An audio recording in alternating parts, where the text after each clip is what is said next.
આ ભાઈ વડોદરા એસટી સ્ટેશનમાં પેશાબ કરવા જવા માટેના 10-10 રૂપિયા લે છે. આ જો 10-10 રૂપિયા લે છે વડોદરા એસટી સ્ટેશન.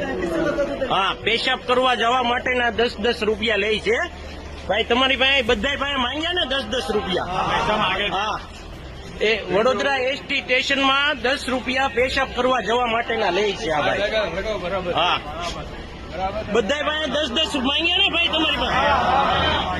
હા હા ભાઈ જુઓ, આને કોઈ પરમિશન નથી તોય છતાં 10-10 રૂપિયા લે છે એકી કરવા જવા માટે ના. હા, તમારી પાસે લીધા ને કાકા? હા, તમારી પાસે લીધા ને કાકા એકી કરવાના પૈસા? આના આ ભાઈ નો ચહેરો જોઈ જોઈજો બરોબર. આ વડોદરા એસટી સ્ટેશન. સરકારને આની તરફ ધ્યાન દોરવા નમ્ર વિનંતી.